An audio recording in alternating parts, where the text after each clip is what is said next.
We have developed speed, but we have shut ourselves in. Machinery that gives abundance has left us in want. We think too much and feel too little. More than machinery, we need humanity. We know the air is unfit to breathe and our food is unfit to eat. As if that's the way it's supposed to be. We know things are bad, worse than bad. They're crazy. Silence! The great and powerful Oz knows why you have come.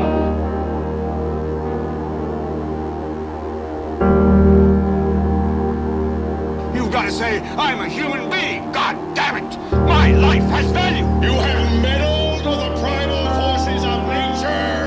Don't give yourselves to brutes, men who despise you, enslave you, who regiment your lives, tell you what to do, what to think, or what to feel, who drill you, diet you, treat you like cattle, use you as cannon fodder. Don't give yourselves to these unnatural men with machine minds and machine hearts.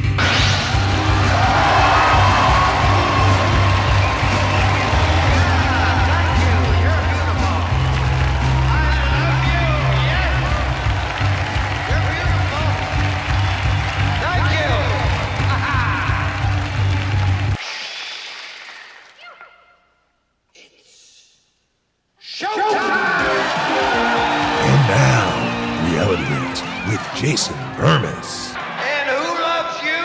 And who do you love? Good evening, everybody. It's me and the Fitchmeister. It's Mixed Martial Mindset. Actually, a lot to talk about. Fitch, how are you? Doing well. Enjoying my summer. Staying jacked and juicy. Getting my tan. Getting work done around the house. I got a wrestling camp and seminars coming up down the pipe for end of July, August. It's gonna be good. Tell us about them. Yeah. First up is first up is the wrestling camp. I'm doing a 3-day wrestling camp, commuter camp, 10 a.m. to 2 p.m. So we're gonna get a lot of wrestling in. You got to pack your own lunch. Whether you want to come for one day or all 3 days, that's up to you.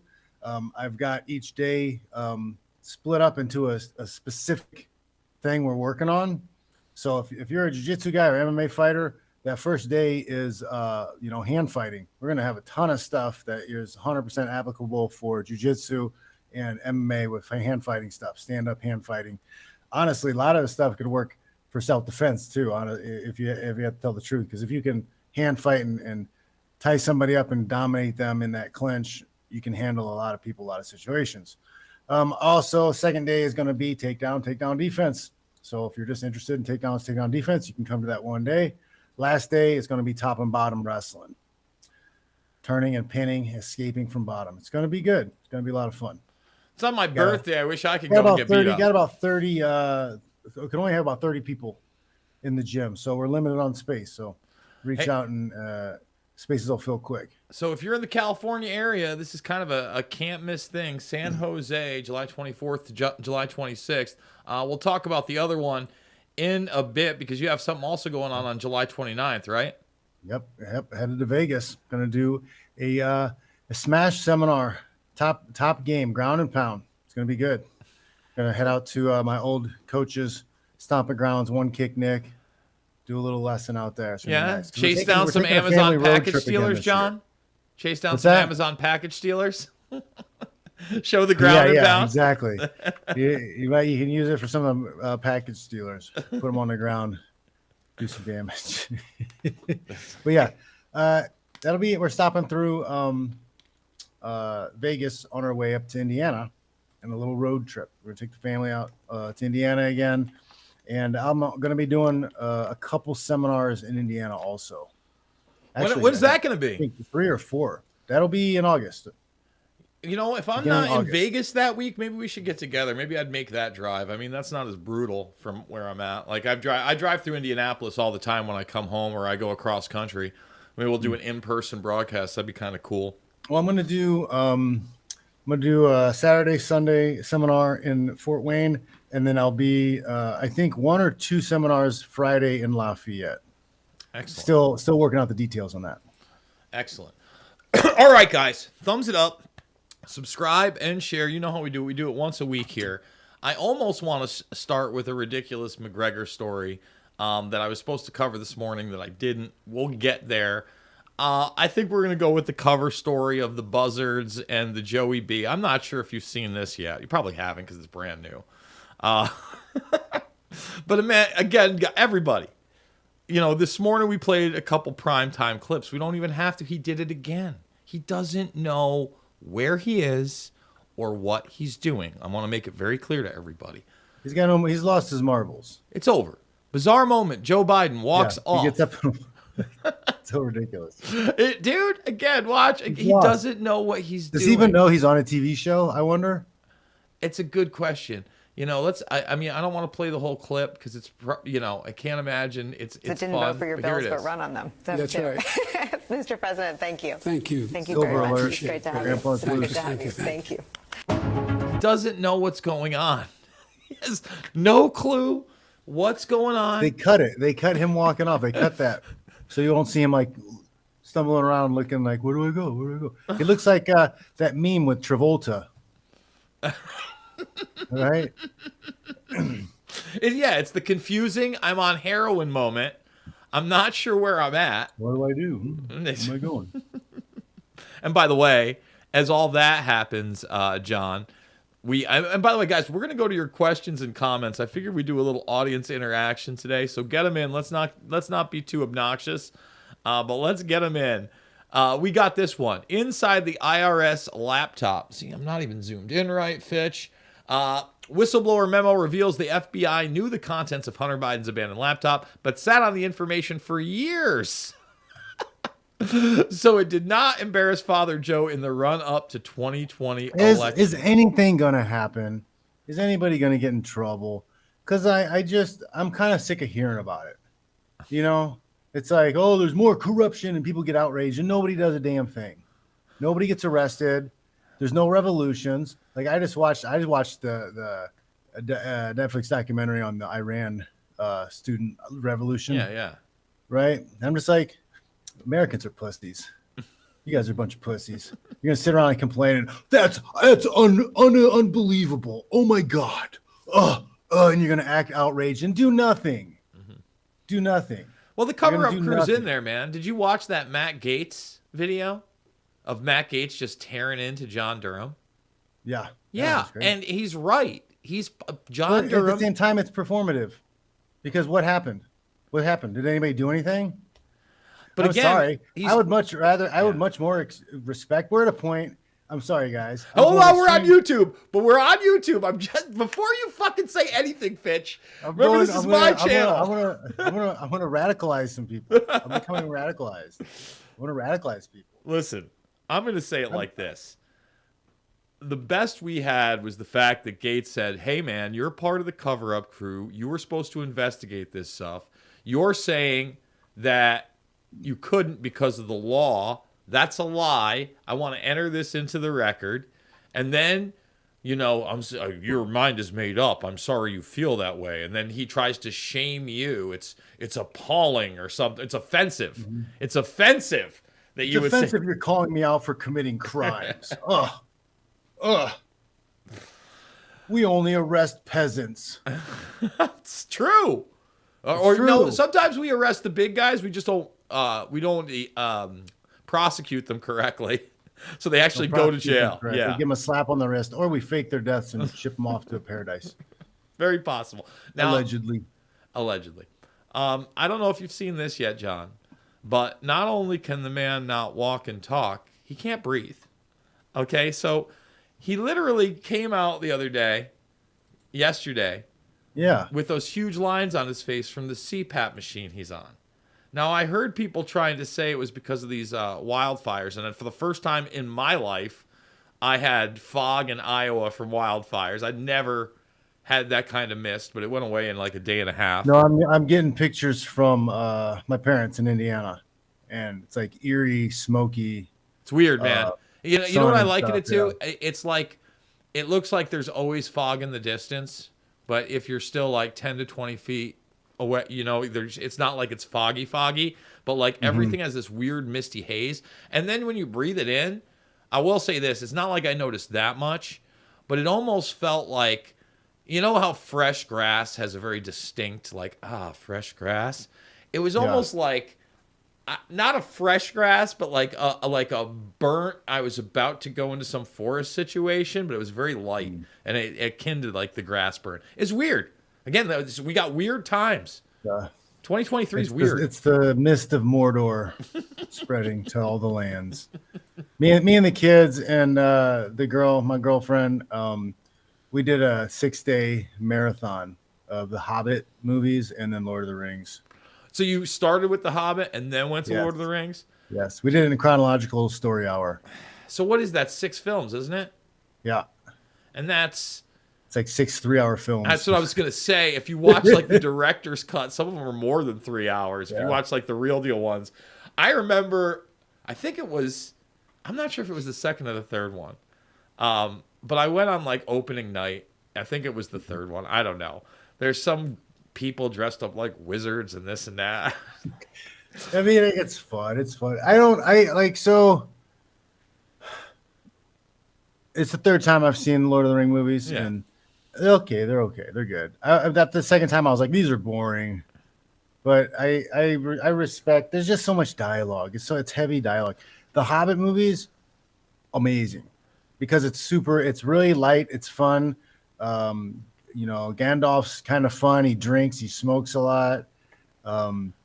It's just funnier. The battle scenes, they're funner. I think because maybe the CGI is a little better, but it's just a more action and funner movie. I think you're right because it's more paced. And here's the thing: the reason I think that those movies less serious. You don't feel the weight.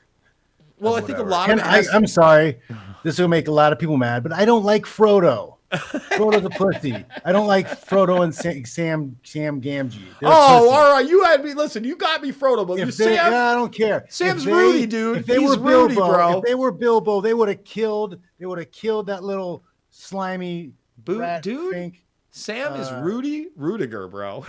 Rudy Rudiger. It's a different character. It's just because the actor. He's also Mikey from Goonies. I know. He's also the pansy boyfriend in Stranger Things. He's got a lot, but I'm just saying, like, Rudy's the tail, man. He's almost the Hobbit in that film. Like, it goes to Notre Dame. Fantastic film. I think that the reason that the Hobbit movies are paced better is because that's actually a really short story in comparison to what the Lord of the Rings is. And they had to write stuff and put stuff in. So they're like just jamming it full of action. Whereas, they didn't give as much liberty. They really did try to interpret the books, not 100%, but pretty damn good. You know what I mean? And what's his name there? The dragon character was amazing. It's just, I don't know, it was good. They're fun movies, man, and it's good times. Listen, there's a time for entertainment and imagination and Hollywood nonsense, right? And there's a time. But we should all take a lesson. We should all take a lesson from Bilbo and all the other people, all the fellows in the fellowship. When evil rises up, they grab their swords and they do something. I'm not calling for any violence. I just want to say that right now. And I think that the pen is mightier than the sword, and my mouth is going to do more than these or the gun show ever is going to be able to do. Unfortunately, I wish it were a different world where I didn't have to be this person or be in this. I wish we were talking about Bilbo Baggins all the time. Like we were just talking about bullshit. I wish we were talking about MMA more. That would be more fun. But the truth of the matter is the world's a crazy place. It's only getting crazier by the day. Well, the corruption from the top of government seeps down into everything else, and now we got to deal with all this bull crap in MMA because of the corruption and nonsense from the top. Like, why is it taking Judge Bulworth over a year to write a decision on whether or not we have class certification? I don't know if that's ever happened in history, that it's taken this long. It's not even deciding the case or whatever. He's just whether or not we've been damaged equally in the same way so that we can form a class certification. And he's already stated publicly that, yes, we have. He's told us, yes. He told us what he plans to write. He just hasn't done it. What's going on? I mean, again, like this. How far is Ari's reach? Ari's reaches very far. Very far. Look how he covered up all the rapes from Weinstein.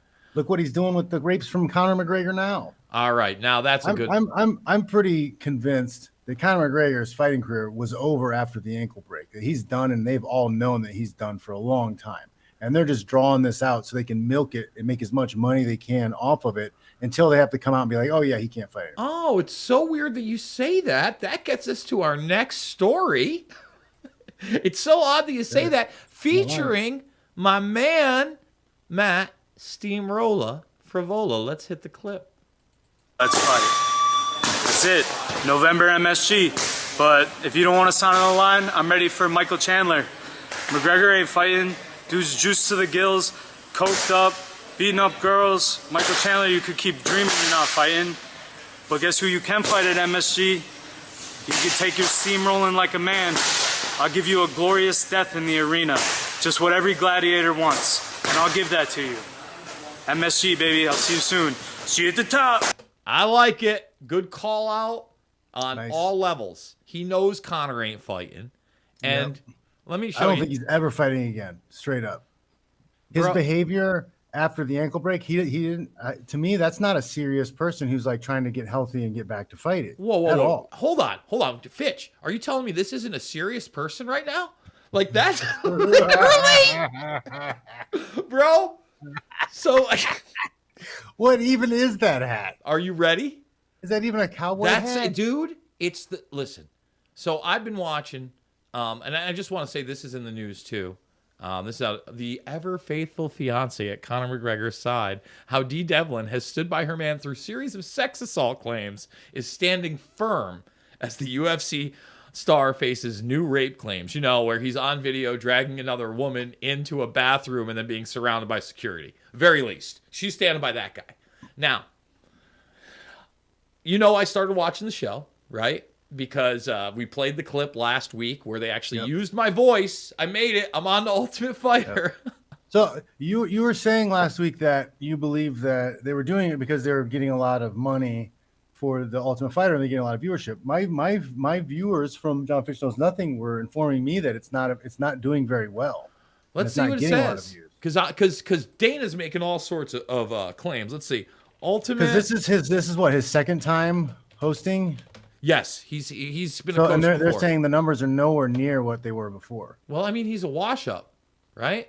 So let's see. I just hit Ultimate Fighter. He Fighter. Does not look like somebody. He looks like retired. Dude, he looks in worse shape than me, and I've been retired for 3 years. So let's see. Viewership of TUF. We got it right here. For the premiere, had it number 11 cable show for the night. So. And this is a thing I have to ask too, though. So what channel is the Ultimate Fighter playing on? Well, that's the thing. It's on ESPN. It premieres there, but it's also part of the ESPN Plus package. So they're also looking at streams. How many people are watching it on ESPN Plus, right? And that might be doing numbers. I've got to look for. And then we have to. That's the thing too, though. Are these numbers voluntarily put forward? Who's the one who's responsible for counting the viewership and reporting on it? It's very hard to tell these days, right? I mean, it's Disney. That's what I'm saying. It's like maybe that's all made up. Is it all make believe? Is ESPN just giving a number out there for shits and giggles, or what? Well, I'll say this on top of that question, right? The real question is, would they pay him for this? Because he's not really coaching. That's where I was going to get to this. So, it's a cartoon show, guys. I believe this is episode, I want to say 4. Okay, this is not a joke. He's got the most ridiculous outfit you've ever seen on with a big old ridiculous cowboy hat. I've only watched 4. There's 5. He's 0-5 in the first 5 fights. 0-5. I mean, he's not really even coaching these guys. He looks juiced out. He's like drunk in one episode. He looks terrible. And he's the guy with the prospects. Now, granted, you are going against hardened UFC guys, but some of these prospects are pretty good. On top of that, remember, Fitch, my boy, amongst others, got kicked off the Ultimate Fighter. They were chosen. He rolled in with his own dudes. Remember that story? That's real. So he rolled in with his own dudes that end up being on Chandler's team because some of them are UFC vets. That, like, one of the guys is Irish, was in his camp. He doesn't even want to be on that team. But again, All the McGregor's guys are losing, It's and that guy who I believe he did win his fight in the 5th episode, the McGregor guy, he took the spot of another fighter just because McGregor walked in the day of filming, the first day, and said, no, these guys are out. Get the fuck out of here. Did it to my boy, what is, fucking Brandon, man, why can't I think of his last name? He's got, like, the craziest chin ever. But kicked him right off the show, man. And I hope Hubbard wins. I interviewed Hubbard after the show was done filming. And first of all, Aaron Hubbard's a fucking tough motherfucker, man. Like, even on the show, he shows you he's a grinder. This is a tough 155 kid. Has a really, really good chin. Austin Hubbard. Sorry, not Aaron. Austin Hubbard. And he lost his brother to suicide, after being cut from the UFC. Like, in like a stretch. That has got to be, we talk about a lot of things, John. But my brother is like my world. Like he's the one guy that, you can have a close kinship with somebody, you know what I'm saying? But like when it's your brother you grew up with, like under the same household and the same parents, et cetera, that has got to be, I think that's tougher than a parent. On a side note, I gotta give some props to my brother, my older brother Al. He was receiving accommodation in Fort Wayne. He's a fireman, and he got an accommodation because they were on a call fighting a fire, and one of his fellow firemen had a heart attack, and he saved his life. Jesus. Right there, you gave him the CPR and the whole thing, got him to the hospital? He did the things to make sure he lived. Wow. And the city gave a nice little plaque. Hey, man, that's a lot, man. That's heavy, right? Hey, like, that's a big thing. You all think you're in that situation. I've only seen it once where I thought my friend was going to die in front of me, and I certainly didn't give them CPR to wake them up. They just woke up. In my 20s, yeah, I saw one of my friends just drop down and have basically a seizure on mushrooms.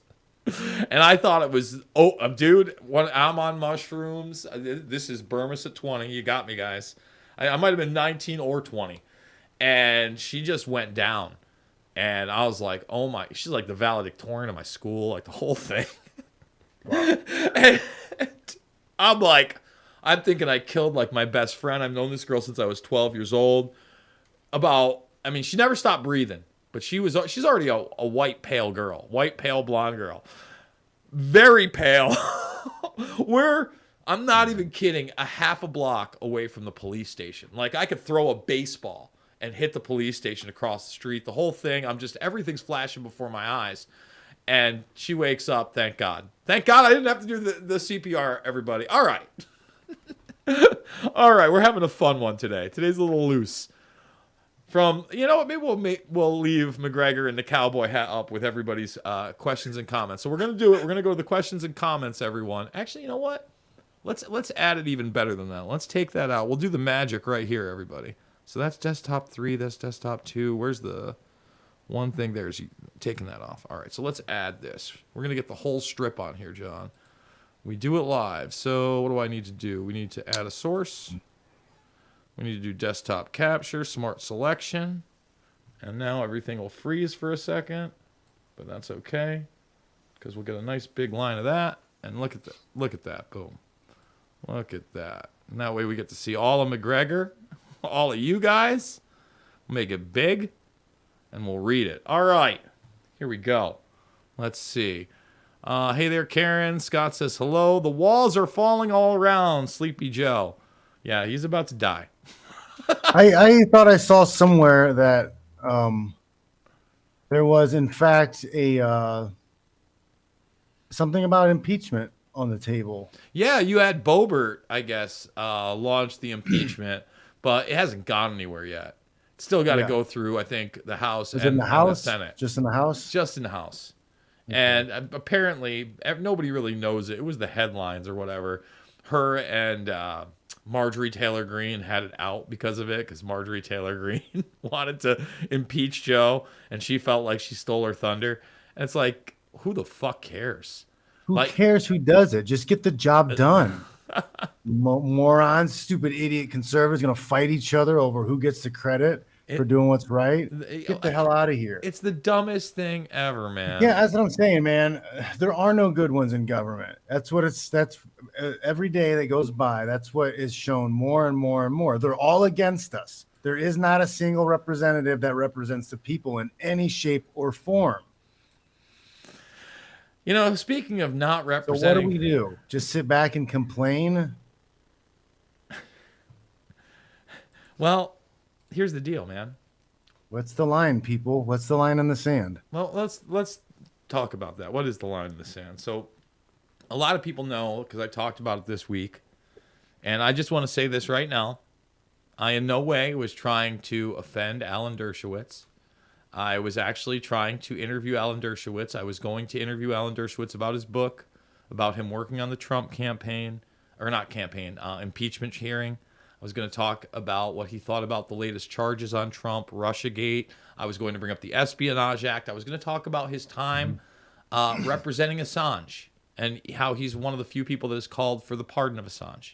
And maybe at the very end of a half-an-hour interview I was supposed to have with the man, I would have asked him about Les Wexner and whether or not the reports were true that he was dodging subpoenas for these latest Epstein cases. But that was as far as I was going to go with Epstein, if there at all. Wasn't going to be an ambush interview. I had gone on a tirade on my show a month earlier saying I hated that people had Alan Dershowitz on their show. And again, I lost sleep over it. I didn't book him. I looked at my stuff last weekend, John. Actually, right after I got off with you on Thursday night, because I knew I had to record on Friday. I wanted to see what was next week. I found out that I had Alan Dershowitz on. And so it was a moral conundrum because on top of that, whether you like Dershowitz or not, he got the Epstein sweetheart deal, everybody. And the other half of that show was about child exploitation and Operation Underground Railroad saving kids. A bit of a moral conundrum for me, okay? Just saying. I have a soul. I like what I do, but nothing's worth my soul. Here it is. Alan Dershowitz, get ready, everybody, walks off after the first line. So what you're watching, you're going to watch about 90 seconds. You'll see a flash on the screen of Dershowitz in the corner. They tell me to count in, and it's the first sentence before the credits roll that he walks off on. Here we go, everybody.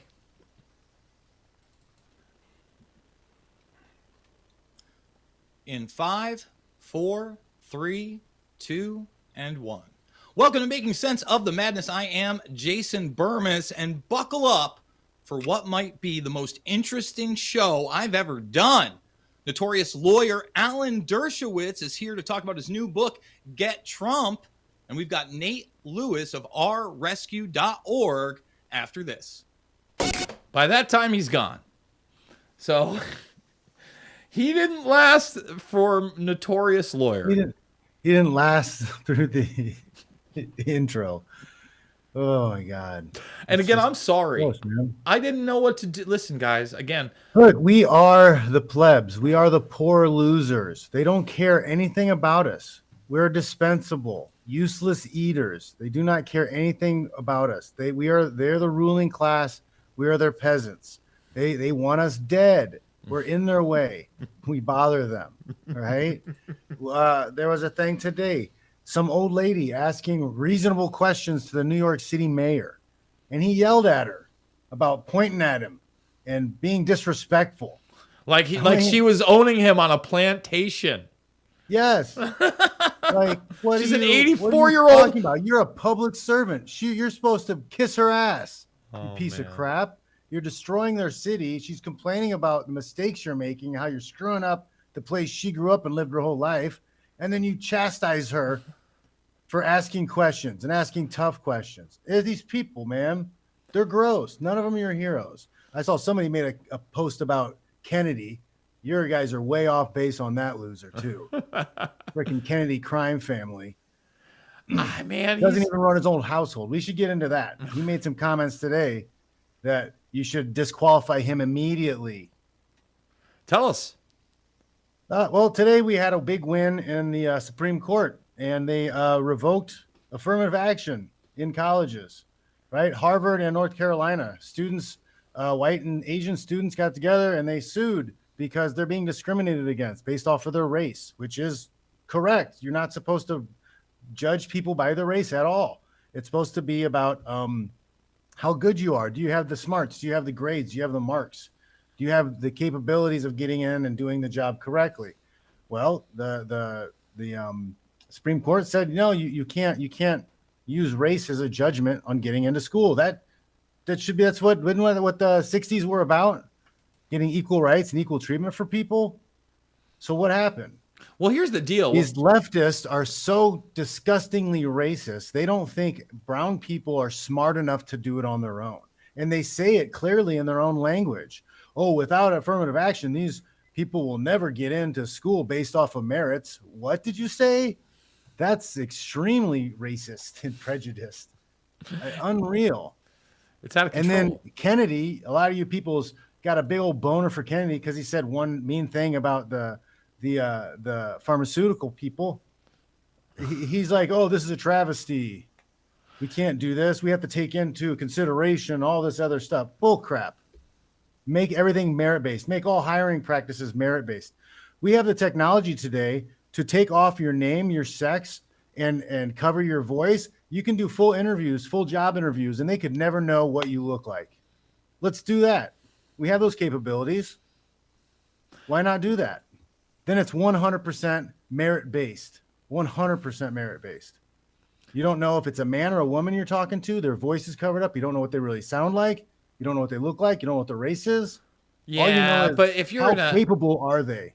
Yeah, all right. So let's say there are certain jobs you can get away with that, right? But let's be honest. Let's start being honest about a meritocracy. First of all, that can't work in a bar because one of the prerequisites, I want you to be in my bar. You have to be physically attractive, guy or girl. Sorry. That's a prerequisite. Next. Mm-hmm. You're working in a factory and you have to be able to lift something, physically fit. Usually, I can size you up and down. You could lie on the interview, say you could pick up a 75-pound box. Well, getting the job, there's no guarantee in keeping the job. You show up on the job and you suck at it. Bye.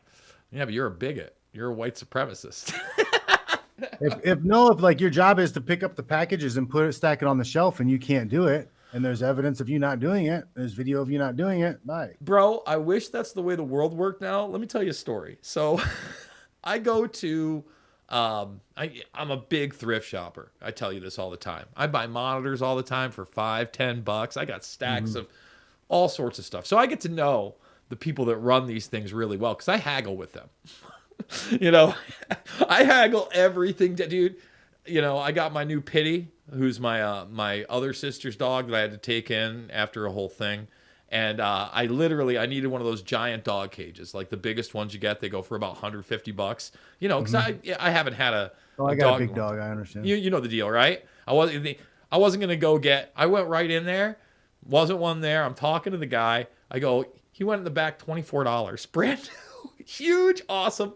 Anyway, we're talking about work, right? He's like, and this guy, first of all, he's in the warehouse at Salvation Army. This is where I buy that thing, right? So it's a really big one. Dude, I've gotten crazy furniture there, electronics, you name it, right? Fuck, dude, I just got a 4K HDR Sony TV for $50. That is like mint. Side story. The guy is telling me how it works. He goes, I can't fire anybody. I go, what do you mean? He goes, you won't believe what it takes to get fired here. I go, well, clue me in. He goes, you literally have to get written up for the same thing 3 times before you get a review, and you might get another chance. And he goes, it has to be the same thing. I can literally write you up for 12 things twice, give you 24 whatevers, and I can't fire you no matter how bad you are at your job. He's like, that's how corporations work now. It's like, and he told like the basic story that you and I are used to. He's like, I used to work in a kitchen and there was a hierarchy and the cooks could fire the waitresses and the managers could fire the cooks and the owners could fire the managers, and you get fired on your first night. That's also the corporate world, which is kind of gross and evil anyways. Yeah, but this is This is supposed to be the #1 charity organization. Like, Salvation Army is extremely profitable, everybody, because they get all their stuff for 100% free. Like, they're just they turn around and sell it at like 100% markup. Exactly. And, you know, they also have huge programs where they get tax breaks because a lot of these guys are ex-addicts, right? So, you know, like, these guys are already trying to give these people chances anyway. That's my point. You're already in the business of giving chances, but then you got somebody who's literally the worst at their job and you can't even fire them. And that's just about everywhere now. You know, I'll tell you what, here's another great one. You're going to love this. And I haven't talked to this person since the COVID 1984 nightmare. Very good friend of mine. Was a closeted homosexual when we were in college. But, you know, you could kind of, whatever. So at this point, he works in a gay bar in Portland. Okay. So he's a bartender there. He's always been in like the print and design industry and all these other things. They hired a trans person. The trans person did not like to work. It was not doing work, was causing problems. They fired the trans person. The trans person went out and got other trans people, and they started giving bad reviews and bad press and saying that this gay bar was actually bigoted towards trans people, and then they sued. That's how far it's gone. So don't think that the left won't eat their own, everybody. And he's bitching to me how well, they do all the time. They've been eating their own for a long time. That's what communism does. Oh, it's pretty well. All right, let's take some questions and comments. Bro Dog says, John Fitch, you are a legend. Dima Sis says, hello, Jason. How we doing? Let's see. I saw the clip of him walking off. Yes, of Joe Biden just walking off to nowhere. Biden thinks he's the Prezi of the universe. Who knows what Biden thinks? Nobody's getting in trouble, correct?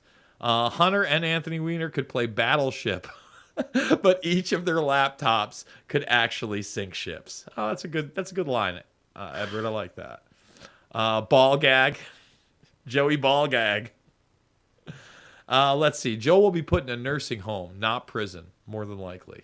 I'm speaking as a person who is a diehard Democrat, but if we can't get them out of this out, the country is doomed. Yeah, I hear you. Just watched Lord of the Rings, all 3 few days ago. Hated The Hobbit. Too much computer characters. Uh-oh, Fitch. Oh, what do you got to say to Johnny Mnemonic over here? I don't know, man. It's just fun. Like the dwarves fighting in the battle is the best was the fat dwarf. There's a little fat dwarf, and they're like running from a monster, and the fat dwarf just like books it, and he takes off. He's the fastest one of all of them. It was hilarious.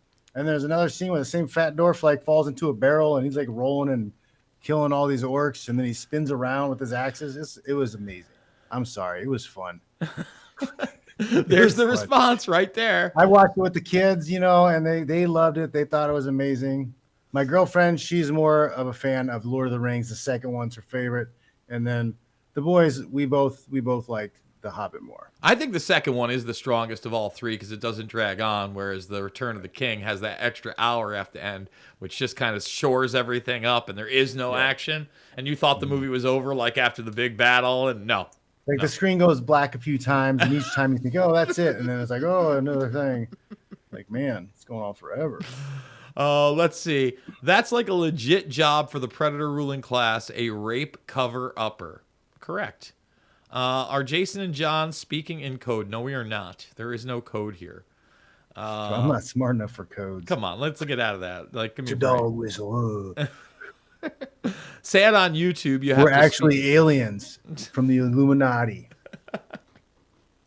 I'm a shape-shifting lizard. Is this one of them? Is this one of the things? Me and Seagal. I'm in the Seagal-minati. That's how he stands. Right? Fucking Steven Seagal. Dude Tomlinson, how are you doing? Good to see you in the chat. Anonymous, I went to Connor looks like he's selling used cars. He's not wrong. That's hilarious. See, he sold me a lemon. Oh, dude, would you buy a car from that guy? Who the fuck are you? The RAV4 was prime. You fucked it up. You drove it off the lot. Fuck out of here. Before I rape your wife. Get the fuck out of here. Oh, it's not funny. That's not funny. I'll probably go to hell for that one. Yeah. Let's see. I lost my older brother to suicide. He was 13. I was 5. Oh, my God. And I found him. It effed my life up, man. I can't imagine. Yeah, I had 2 friends from school that had, situations where one actually, he walked into his brother's room while he did it. Oh, my God. That's traumatic. And then another friend, his brother did it in the backyard, and like we didn't have cell phones, we didn't have computers, we didn't have anything back in the day. So this was like sophomore year of high school. So like we thought it was our friend for like 8 hours. We had no idea. Oh. We just knew that somebody had shot themselves in his backyard, and we're like, what's going on? Jesus. It kills me. We lose 22 soldiers a day, and the government has failed them miserably. And he's talking about suicides, of course. Yep. Very true. The only good soldier to the government is a dead one. If you're not on the battlefield fighting, they'd rather you be dead because they don't have to pay to like keep you alive. Because you're a peasant. You're one of us. You're one of us peasants. I wish that you were wrong. You're not. Do we have BKFC tomorrow night, by the way? Yes. Do we? There's some bare knuckles. No, actually, it is Saturday early morning because I think it's going to be in England. Let's look it up because I don't want to miss it. Franco, man, the dude, Franco, main event. He is fantastic. I mean, last week's card, what was there? One decision? You should look up his Instagram if you could find it because he's had like 20 bare knuckle fights. Okay, here we are right here. He fought a bunch of bare knuckle fights before he got to BKFC. Guy's really good, really solid, clean, technical, big, strong guy. Like, okay, Saturday 1 p.m. That's going to compete with UFC. What time is UFC on? Or is there any UFC on this week? UFC's a little bit later. What's that? UFC's a little bit later. I think UFC's undercard starts at 1, and the main card starts at 4. View the fight card. For me out here, anyways. Oh, why is that? What is that? Jeez. All right, here we go. Let's see. Where's the prelims at? 3 p.m. That's perfect. So actually, it's a little bit of an overlap. Oh, there goes camera, but we can still hear him, everybody. That's actually not terrible because what I'll do is I'll just have them on both TVs downstairs. I have to teach class. Uh-huh. So it's going to be tough, right? Yeah. So it's 4 p.m. for me is the main card when it starts. Yeah. I mean, I actually like that because it's 6 p.m. Central Time. That means this ends by 10 max, probably like 9:30 if there's enough finishes. No Bellator this weekend, right? No, I don't believe in Bellator. Let's see, because Bellator's got the Risen crossover. Dude, that's what. When are we going to start calling the Risen fights? That's what you need to get on with those fight TV people. I don't know when a lot of those fights are. They just had one this last weekend. And don't get me wrong, we would be up at all hours of the night, and the thing is fucking 12 hours long. But but they need to mainline that in the United States, dude. I mean, they're trying to. There's a lot of talk of the PFL and the Bellator well, I mean, together. What I like, Scott Coker does a lot of crossover stuff. That's great. So, you got Risen and Bellator doing crossover events. You've got John Jones signed with the PFL. You mean Francis Ngannou? You got Francis Ngannou signed with the PFL, and you got John Jones with the UFC. And guess what? They both air on ESPN. There is absolutely zero reason not to put that fight together. My brother. The only reason everybody needs to be tweeting and posting this nonstop at Dana White. You're a coward. The only reason you won't put this fight together is because you're a coward. I guarantee PFL is down. I guarantee they would put that fight together. But they're not going to do it because Dana White's a coward. He's afraid to actually compete. What a pussy. Pussy. Go beat your wife. That's a fight you can win. I'm not weighing in, but my brother weighed in on McGregor. My brother's in there. Shout out to my brother Adam. Mac looks like Lloyd Christmas. That's a great movie. That is, yes, he does look like Lloyd Christmas. That is good. Also, I would like to talk about Anatoly. Anatoly, the heavyweight champ of ONE FC right now. This may be the best heavyweight in the world right now. He is a double champ, light heavyweight champ, and heavyweight champ. You can't really count the light heavyweight championship though, because one FC's or one championships. I'm sorry, they dropped the FC. One championships. Weight cutting. Light heavyweight is like 220 or 225. Well, that, and remember, they have the different weight cutting. You have to weigh a certain percentage. Yeah. So like Anatoly, he walks around at 245. Yeah. So I mean, at heavyweight, it almost doesn't matter because, again, you're at 220 to 265. And honestly, some of the best. This guy, man, he looks like Brock. He's built like Brock Lesnar, but like super agile. Excellent striker, great wrestling, tough ground and pound. And he just beat Bular. And Bular's no slump at all, man. Like, he's super tough, capable wrestler, capable fighter. He's won some big fights. And it sucks because now we're not gonna ever see the Anatoly fight Ngannou or Jones. Like, and those are the fights to make. Well, you know what? Maybe in another organization, you know, there's cross promote. Why should you be forced to go to a shitty promotion? Why should you be forced to sign with a shitty promotion? If he's happy with ONE FC, let him be signed with ONE FC. They do a great job of promoting him. Let him stay with them. Cross promote. We need to create an independent title. That's what we need. Man, he's 5'10". Right? Not even talking as a fighter. We as fans are being robbed, right? We don't get to even put these fights on the table because of one promoter's greed. Well, I guarantee you, none of these other promotions would have any problem whatsoever putting together a cross-promotion event. Well, no, because they're not the big dog. They're not the $1 trillion dog. So there's one company, one man, two guys, Ari and Dana, holding it back. He's stealing from us. If you're a fan, you should be pissed and let him know. Nonstop. Send him like 50 tweets a day. Everybody. Put this fight together. Put these fights together. Cross-promote. Stop being a scumbag.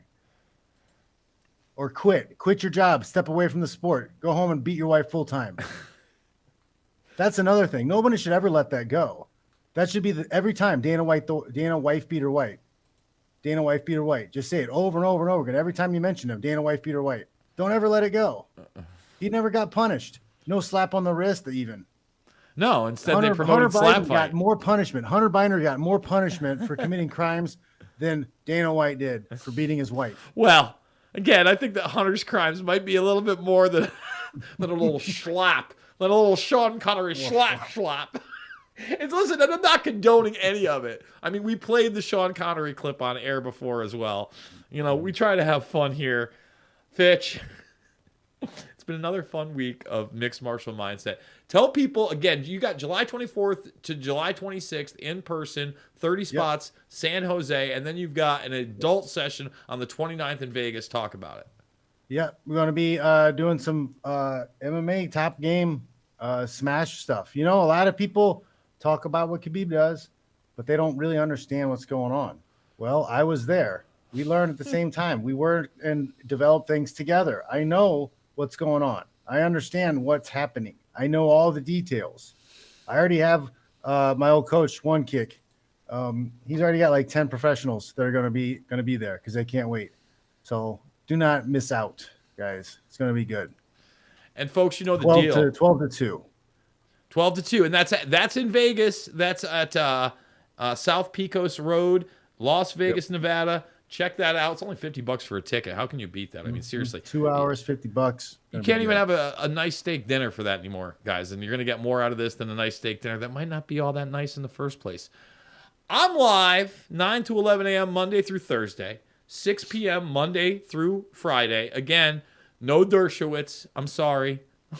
I apologize. I know everybody's heartbroken out there. But on top of that, this weekend, we're going to be having Kurt Metzger on. So Kurt Metzger is going to be part of the premium. That's going to be really fun. I was texting him today. We're going to be talking aliens and everything about them, AI. It's going to be a massive, and everybody knows Kurt, not only from Jimmy Dore, but his own shows and his stand-up comedy, which is friggin' hilarious. So we're looking forward to that. You can get that at redvoicemedia.com/uncensored. A ton of the old premium stuff going up over at Rockfin, going up over at Rumble. Just put the Ian Crossland interview up. We're going to put up The Last American Vagabond. Guys, I talk so fucking much in a day that I can't wait to shut up, believe it or not. I know I'm a big talker, but sometimes I just want to shut up. So I appreciate you guys. I couldn't do it without you. Fitch, I will see you next week. We'll be doing it again. It's Mixed Martial Mindset. Remember, John Fitch knows nothing. Learn to fight. He's on Rumble. He's on Rockfin. He's even on YouTube. I've also got some Fitch Pilled videos up there, very educational. I put one up today. We talked about the rules of three, which have to do with the hierarchy of survival needs. Something that you need. You never know. Do you know that it's more important, right, to build a shelter out in a survival situation than it is to go find water? You should need to build your shelter first, because it only takes 3 hours for you to die from exposure. So if you're out in the desert, out in the cold, the first thing you have to do, not the first thing, but like you have to find or build shelter before you go looking for water. You got 3 days before you run out of water. Fitch, I love it. That blew my mind when I learned that. Well, listen, I hope I'm not going to get me lost in a desert or a forest anytime soon. But if I did, I want to know how to survive. Fitch, we'll see you next week, guys. I absolutely love you, and we will see you all on the flip side. All right, guys. Check y'all later.